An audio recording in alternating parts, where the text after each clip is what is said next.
Hi, അസ്സലാമു അലൈക്കും. വളരെ എളുപ്പത്തിൽ തയ്യാറാക്കാൻ പറ്റിയിട്ടുള്ള നല്ല ടേസ്റ്റി ആയിട്ടുള്ള സേമിയ കസ്റ്റർഡ് ഡെസേർട്ടിൻ്റെ റെസിപ്പിയാണ് ഞാൻ കാണിക്കുന്നത്.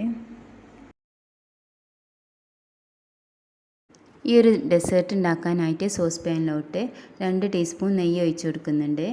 ഈ നെയ്യ് ഒന്ന് ചൂടായി കഴിഞ്ഞാൽ ഇതിലേക്ക് 1/4 കപ്പ് സേമിയ ഇട്ട് കൊടുക്കുക. ഇനി ഇതൊരു ബ്രൗൺ കളർ ആവുന്നവരെ ഒന്ന് വറുത്തെടുക്കുക. 1 ലിറ്റർ പാലിലേക്കുള്ള അളവാണ് ഞാൻ ഈ സേമിയ എടുത്തിട്ടുള്ളത്. നിങ്ങൾക്ക് ഇത്ര ക്വാണ്ടിറ്റി വേണ്ടാന്നുണ്ടെങ്കിൽ എല്ലാം ഇതിന് നേർ പകുതി എടുത്താൽ മതി.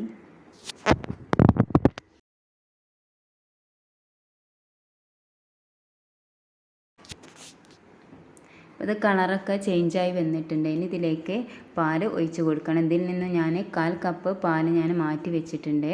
അത് കസ്റ്റർഡ് പൗഡർ മിക്സാക്കി എടുക്കാൻ വേണ്ടിയിട്ടാണ്.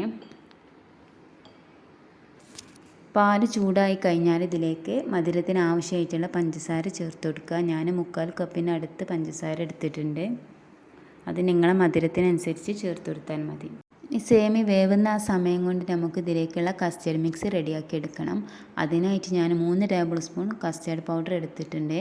ഇത് നേരത്തെ മാറ്റി വെച്ചിട്ടുള്ള ആ ഒരു പാലിൽ ചേർത്തിട്ട് കട്ടകളൊന്നുമില്ലാതെ മിക്സാക്കി കൊടുക്കുക.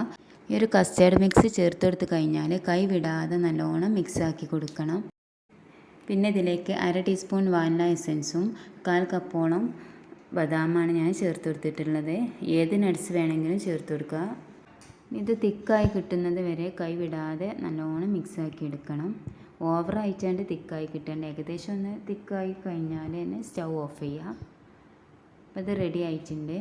ഇതൊരു ട്രെയിലോട്ട് നമുക്ക് ഒഴിച്ചു കൊടുക്കുക. ഈ ചൂടോട് കൂടി തന്നെ വേണ്ടിട്ടത് ഒഴിച്ചു കൊടുക്കാനായിട്ട്. ഈ ഒരു ഡെസേർട്ട് ചൂടോട് കൂടി കഴിക്കാൻ അതുപോലെ തണുപ്പിച്ച് കഴിക്കാൻ നല്ല ടേസ്റ്റാണ് കേട്ടോ. പിന്നെ ഇതിൻ്റെ മുകളിലായിട്ട് ഞാൻ കുറച്ച് ബദാമും കൂടി ചേർത്ത് കൊടുക്കുന്നുണ്ട്. ഇത് തണുപ്പിക്കാനായിട്ട് ഞാൻ ഫ്രിഡ്ജിലോട്ട് മാറ്റി വെച്ചിട്ടുണ്ട്. അപ്പോൾ തണുത്തതിന് ശേഷം ഞാൻ പുറത്തെടുത്തതാണ് കേട്ടോ. ഈ ഒരു സ്ട്രക്ചറിലായിരിക്കും കേട്ടോ ഈ ഒരു ഡെസേർട്ട് ഉണ്ടാവുക. നല്ല ടേസ്റ്റാണ്. അപ്പോൾ നിങ്ങൾ എന്തായാലും ഇതൊന്ന് ട്രൈ ചെയ്ത് നോക്കുക.